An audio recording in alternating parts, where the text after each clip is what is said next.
So,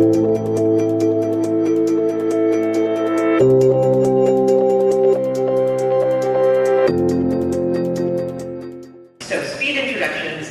I'm Foss. FreeWheel, as I mentioned earlier, technology platform. Maybe I will have you do it really quick so everyone gets the difference. FreeWheel, we actually do serve advertisers, marketers, local broadcasters, and publishers. And my work over the past year has been with the holding company and more than 1,200 independent agencies and marketers across the country. So I've been very focused on the buy side for the past 13 months. Maggie. Yeah. So I'm Maggie Drake. I am with DW Scripps and Octane. Octane is Scripps' new OTT platform. With that, I'm really focused on the sales side. We do work a lot with agencies and so forth, but I guess my big task this year is to really get entrenched with the local sales teams and get them on board and understanding what OTT is. Walter Lamendula. I'm Viacom CBS Network Americas. I'm in charge of ad sales for Pan Regional, so we're now in the middle of our international expansion of Pluto TV. So that's what Tyler Fitch. I run ad partnerships at Tubi, so I run the advanced TV team, the advanced measurement aspect of our advertising business, as well as handle the relationships with all the platforms, the studios, and everybody that we work with. They have a very close relationship when it comes to distribution, content, and just the products in general. And AVOD, you can make them all work together, and it's an engine that kind of fuels what we have right now. My name is Jim Keller. I run the national ad sales team for Hulu. So I work with the Fortune 500 major marketers, their agencies and holding companies to really educate them on what's going on in the world street. So in other words, we really want to hear the nitty-gritty from this panel, considering they represent the SVOD, the AVOD, the OTT, and especially new entrants, more established streaming entrants, and I'd say traditional media companies, right? So we got the gamut up here. So let's dive right into it. What really is the difference? Like we just heard Jill dive into all these different platforms, and our panel even has streaming, SVOD, OTT, AVOD.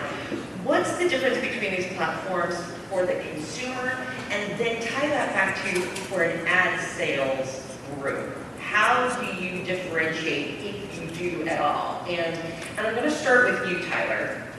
So. Sure, I think Joe was a great segue coming into this, and really I don't think we have to argue that OTT and AVOD is a thing now. I don't have to fight that battle like we used to. Now and this panel is great for that, we have a representation of different products that people want to use across the board. We talk about Hulu and the hybrid SVOD model. You have Tubi, AVOD.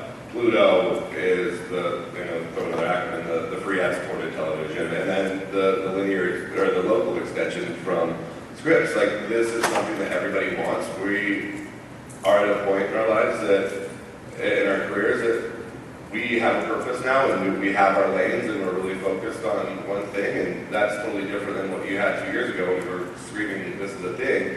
Now it's, I think, 2020 is going to be differentiating yourselves in market and having a brand to the consumers instead of just being this thing that gets lumped into OTT in general. So as a follow-on to that, do any of you have a different opinion, or do you have to differentiate those platforms for your advertisers or marketers? So I think it's interesting the way you framed the question. I think at the end of the day, it's sort of like the consumer, right? If the consumer is at the heart of all of us, of how we go about creating our businesses, put the marketer to the side for a second. Consumers have choice, control, flexibility in terms of coming in and out of a different content experience. So when consumers are in control of that remote and that entertainment choice, you need to have a great user experience. So what we think about is making sure that our user experience is unparalleled, that we have all the best content in the world, that we have the best viewing experience on any device, and that then leads itself to the marketing experience and that ad experience. And we believe that the services like us that are on this panel that have a viewer-first mentality and really think about what is the best way to reach that viewer, either through targeting or ad experiences or integrations or whatever that is how consumers are going to win and how platforms like us are going to win. I would add to that another layer is that it really boils down to the content at the end of the day. Because of course the consumer experience is super important, but at the end of the day the consumer doesn't know about all these acronyms that we do. Some of us don't even know half of them, myself included. Everything is so new, but to the consumer, it's not. To the consumer, they're either sitting down or they're reading and they're watching content on whatever platform they have at their disposal. And the easiest way that we can do that for them with the content that we give them is going to make it easier for everything else to fall into place. And I actually want to piggyback off that when you talked about they're watching content. Coming from a broadcast or a more traditional company, that has actually been one of the things that we talk to even our sales force about. It's really about viewing. It's, when my phone rings and I'm watching a show, if I'm watching it on Netflix or if I'm watching it on Hulu, if somebody calls and I'm like, oh, I'm watching, such and such, I don't go into, well, I'm streaming right now. So it's really just a matter of that it has become everyday and mainstream. I mean, the depth and breadth of content that services like us provide are what's going to set everybody apart, right? I mean, we have over 85,000 episodes of content available, and there were two things that stuck out in the previous presentation that I wanted to kind of jump on was that churn is going to always be an issue. It makes it easier for consumers to go in and out, so you have to have that depth and breadth of content that keeps them on the service, and that the chart that showed about the different brands in cable that talked a little bit about do brands matter, and that as more and more consumers discover their content experience on another platform that maybe wasn't necessarily where it originally aired, that brand affinity to a history of TLC, of Bravo, or whatnot, it changes over time. There's been multiple shows that popularity has skyrocketed because it was discovered on the secondary market. Whether or not years ago it was on DVDs or whether it was on Netflix or on Hulu or on Amazon, but that is somewhat of that, making sure that you have that content experience. It goes back to that consumer is at the heart of everything you do. And just to add on here too is that when we talk about user experience and being an AVOD, users don't owe us anything. They're not paying us. Except for Jim, it has a little bit of that, but they don't owe us anything. They come to us for content when they want to watch, and they're there to kind of consume content for free. And if we don't have a good experience, they're not going to come back. So the focus and the maniacal focus on user experience was when it comes to advertising, when it comes to the platform, when it comes to content recommendation, all these things that we're working on are so important and could not be overstated how focused all of us are in that experience and how we're changing. Because most of us here, our ad loads are a quarter to a half a broadcast, and we're working that. We know that that's a problem, and this is what we're focused on, and why people come to an AVOD service. Well, I'm going to pick up on that, Tyler, because actually what's interesting is a lot of the questions that I think we talked about on the call, Jill's already addressed. Okay, so I'm going to, I know. So we're gonna mix it up, but that's okay, because I know you guys are gonna have some really interesting answers. What's your favorite vacation? Yeah. I'm not answering that a second time, or Mark's coming after me again. But when we talked on the call, it was where is the consumer on the adoption curve with these services? Okay, well Jill's got that covered for us now, statistically.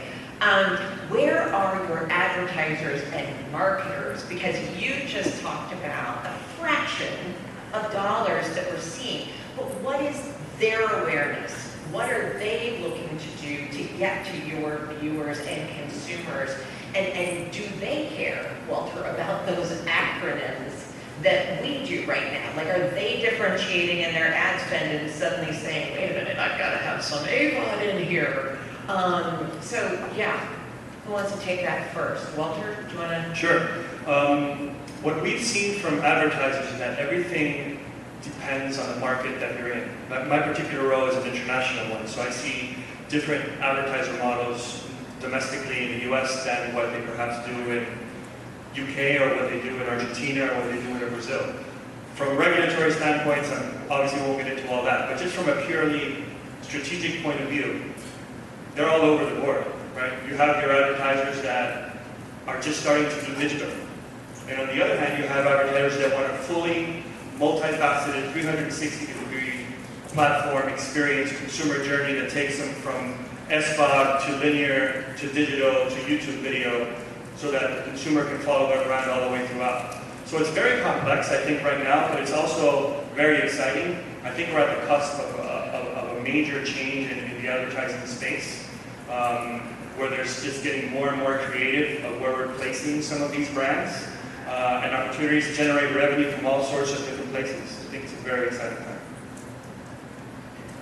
So we've been very fortunate. I mean, we've been doing this for 12 years with an ad-supported Hulu product in the marketplace. And what we have found is, I think originally people had looked at us as, oh, that's cool, like TV on a different platform. And as time evolved and television ratings continued to start to erode, we were that first stop, I think, where people looked to re-aggregate that lost impression and that lost audience and those smaller niche segments that weren't necessarily watching linear television anymore.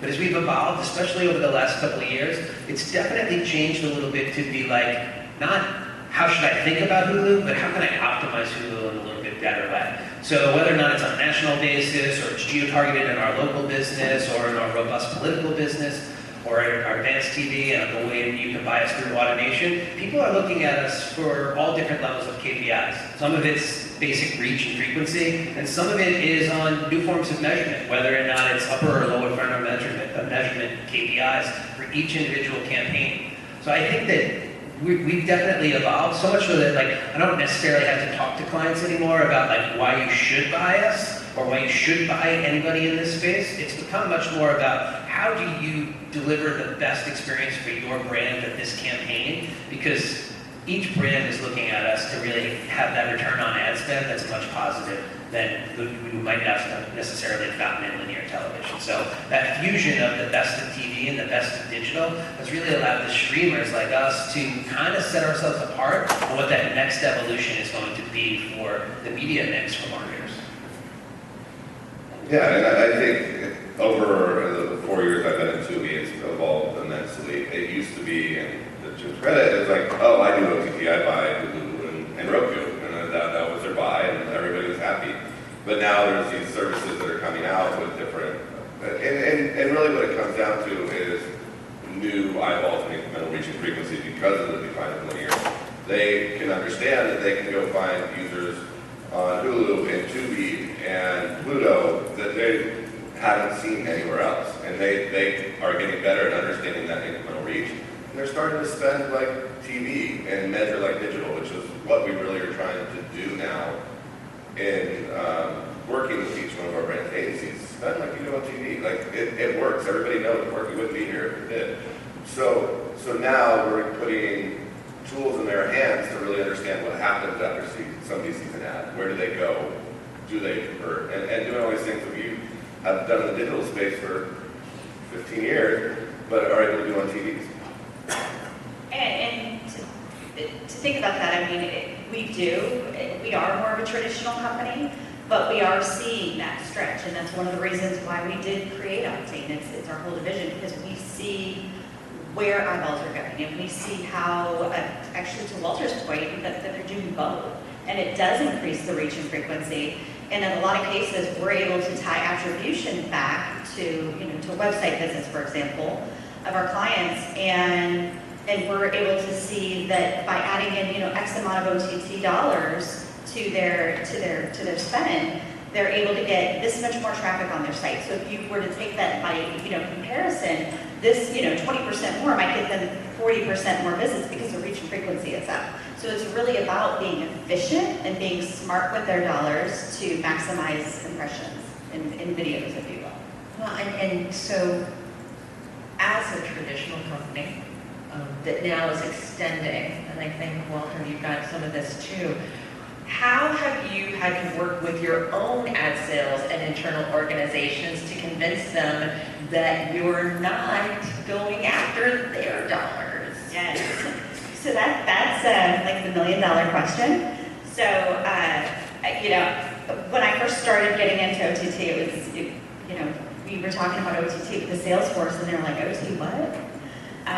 We even, played music, like, with OPP. That big mistake, don't do that, because like once we're on a sales call and one of the rep said, so what's your OPP strategy? And I'm like, what? So don't do that.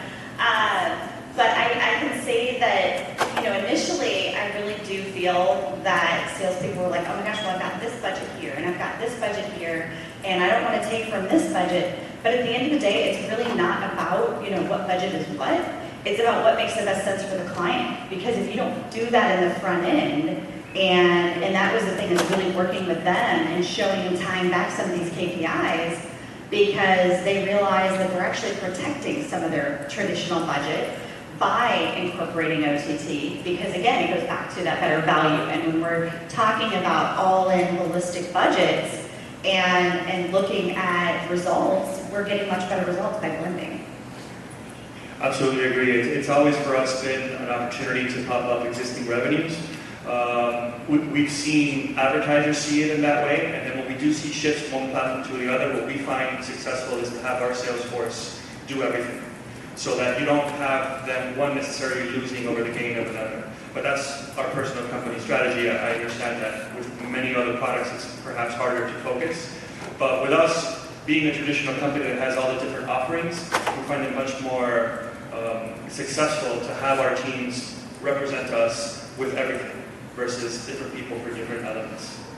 Okay, well then, I've heard a couple different themes already bubbling up about the holistic campaign and focusing on the viewer, but at the end of the day, an advertiser or marketer wants to know results, whether it's reach and frequency, or did I hit my target, did I get my geos? So before we dive into that sticky wicket called measurement and attribution, do you find your sales teams and then your clients, do they expect you to be more like television or more like digital? At Hulu, we're expected to be both. Like, you have television content and then television lean forward experience. One of the stats in the earlier presentations, I think it said that 45% of all the viewing in this space was on a living room screen. It's actually over 80% on Hulu, so like we are television, but because everything's delivered through an IP address, we are expected to deliver the same type of metrics and reporting that you can get in a digital video campaign on Facebook or Instagram or YouTube. So it's a little bit of that dichotomy. So we offer a lot of different solutions to make sure that we can prove that out.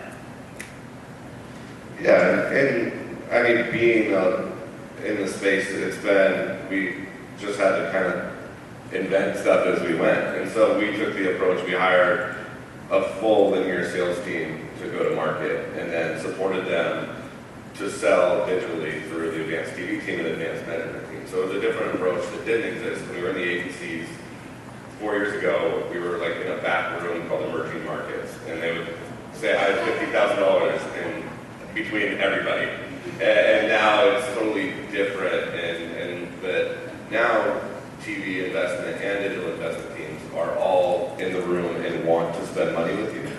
And even then, it was like the TV investment didn't know what they're doing. They just threw it over the fence, the digital spend. And so it's changed, and everybody, they do expect us to run like fully addressable across everything, no matter what device it is. We don't look at it any differently if it's on your phone, whether it's on that screen up there. It's served the same. Everything is the same for us, and they expect the same results from a measurement and tracking standpoint like you would anywhere else. Yeah, for us, I agree. It's really they're expecting both, and I think that's kind of the beauty, for example, of Pluto, to be able to provide a linear experience, but with the metrics of a digital space. Our advertisers are really excited for that new sort of product that they can dig their teeth into. I have the added complexity of being international, that there's not really one uniform source of metrics and measurement. So you have Nielsen, for example, in Latin America, you have different measurements for linear than you have for digital, you have ComScore. It's kind of, in a way, right now during this transitional phase, I think more of a help to us than a detriment, because since they have no way to measure it really, we can really sell on the affinity of TV, which used to be what was big before the digital metrics came around. So for now, I think we're in a space where we can kind of sell to both things, but eventually I think the metric question is going to be key for international expansion, to find a uniform way to attribute views, impressions, and actions that everybody can agree to. And We're really in the same boat. We talk about video consumption and the strategy behind video consumption and placement. So as a whole. Okay, so here comes the forecasting piece, because I think you all touched on it, right? Right now, it's almost a Rubik's Cube of measurement and attribution across multiple different services. When do you think we as an industry are going to need to have a standard? Well, I guess it depends, like, what's the standard you want to measure, right? So if the standard you want to measure is view count, co-viewing, total exposure, I think we're further ahead on that. But I think every marketer looks at measurement from a different perspective. A car dealer is going to be like, did you get me a user to come onto the lot and buy something? A tune-in advertiser wants to know whether or not you actually delivered a user to my show. A CPG wants you to sell a product, and direct-to-consumer brands want immediate purchase, right? So every brand has a different set of KPIs. So I think when you think about measurement, you're talking about attribution and contribution to the end result of what that marketer wants to accomplish, which is why you need a suite of measurement tools that can talk about different KPIs across the funnel for different categories from a national and local perspective. And I don't know if there's a time frame of when that happens. You just have to continue to evolve. When we look at it at Hulu, we have partnerships with over 30 different measurement companies that allows us to track and prove out different things. Like Tyler said, like we can easily prove out incremental reach. But I also want to be able to prove out that I can actually sell a product for you and impact your brand. Yeah, I think it's a conversation right now. What is the currency? Right? We talk about this constantly, the currency of what we're selling on and for Tubi. And to this point, like, we've taken the approach that we want to offer everything that they come to. If you want a certain type of measurement, yes, we can do it. Go ahead. If you want Nielsen, go ahead. Let's do that. So it's still a conversation. There's not going to be a one currency because it really doesn't fit each message for the brand. If you're in a CPG, you're going to want a totally different measurement. So if moving everything to one currency is probably never going to happen. Yeah, I mean, I think the lack of a constant is going to be the constant. I don't see one specific and only solution for all. I think in large part thanks to perhaps even YouTube and Facebook, who created their own measurement, and advertisers took it as truth and therefore are open to all these different forms of measurement that currently exist in the US that eventually will also expand internationally. So really, as usual, change is always going to be the constant. All right, so this is a lot of complexity. Holy cow. I mean, are you guys really expecting your ad sales teams to be outstanding salespeople that understand how to find exactly the right value proposition with the current different services that you offer and a suite of measurement tools to any marketer within your service area and or globe? Yes. Yes, please, I'll take two. Good luck. How are you helping them stay current on all of this? The constant question, I think, is a really important one then, organizationally as well as with your client focus, right? So, I mean, that's a moving target question, but I think one of the ways that we've done it or we're doing it is really almost having like a subject matter in each location for us. We have multiple markets, multiple stations. Myself, my counterpart, we can't be in 45 markets, every day. So it really is training and having those resources. And I think someone said it earlier, curious. You might have even said it, might have been you. Somebody talked about being curious. I look for that. Like when I hire people, when I interview them, I'll ask them like, hey, are you curious? Just curious if you're curious. And sometimes they'll look at me, but really it's a great question because somebody that's curious is going to be a little bit more of an innovator. They're going to push me to be better. So to explain more, to dig more, to find out more, to pick these guys' brains because they're really smart. And to continue to learn because I think that is what's going to drive the success in this industry. And even from us coming from a sales organization, having those curious implants, if you will, in each market that are going to consistently push the envelope and try to get better and try to understand more, that's going to bring success around them. So to your point, like you can't be everywhere, But I think if we have the right people and the right resources, that's a good start. You talk about curious, right? But it's also about passion, right? Like having that passion for the business, having that passion in and out of the work is going to create a sales team that's going to want to dive deep into this. We've also found that obviously education, technology, services that allow us better ease of communication with our sales team, and then segmenting the business. Like I mentioned, like I run the national business, but we have a really big local business that has a dedicated local team that's dealing with the challenges that Maggie's facing, and we're preparing a whole slew of hooligans, that's what we call us, to prepare on how we can attack the local markets at the same time. So I think it's just about that constant communication and really educating the sales team, because what we're talking about today is going to change 6 months from now, by the time HBO launches, Peacock launches, Quibi launches, and then a year from now, you know, we'll be taking a look back at like, okay, what was that, 1920 period, and how does that impact what's going to happen next? It's just going to keep evolving, so you got to stay ahead. It's a crazy time. I mean, I think along with everything that we're saying, you have to add a level of empathy, of honesty, of putting your ego aside, of understanding that you don't know it all, and learning from the people that you hire. The people that are coming into the sales force are people that know all the trends more than the people that are making the hire. So the ego is more for us that are making the hires than the people that are coming in. You know, you just have to be open to learn everything that's starting and make a ton of mistakes and learn from them. Yeah, I think too, we've stood up an advanced TV team, to your point earlier. We have people that are selling, know every product, how it works, the nuts and bolts of just what's going to happen when we go and sell something through. And I know Hulu has a team, the advanced TV team, and so do we, and that's what we've built to give salespeople the tools to go in and sell stuff that they may or not know how it works in the back end. They know that it's shiny, they know that that's what they want, but we're here to support that team and give them the tools to go and sell bigger deals than what we've had in the past.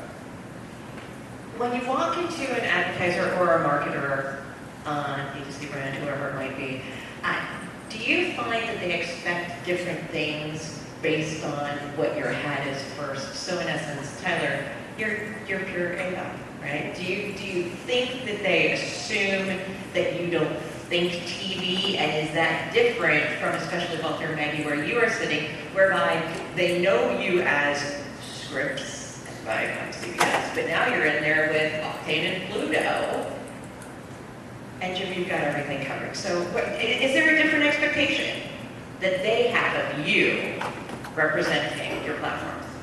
I don't know if it's a different expectation. I think we're all held to the same expectation across the board, and they do kind of see us in the same boat now. But I mean, there's times when I get Hulu gives me cost per completion. Can we do that? I'm like, okay, sure. But that is the type of power that Hulu's had to be in the space for that long, and giving them props there. But no, they now are looking at every one of their channels as a different tool. Like it's when we go into the agencies, do we know TV? My sellers are all TV sellers. They're used to that conversation. They have that. And then if you have the digital investment teams, it's a totally different conversation.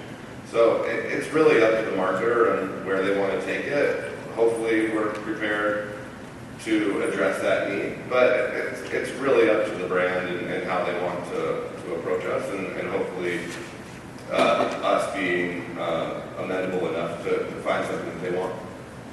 I actually want to touch on that because as you were talking about your sellers and you know that they're all TV sellers, or most of the TV sellers, with being traditional media, digital media, and you know now kind of the hybrid of the two, some of my best sellers are my more traditional old school TV sellers, if you will.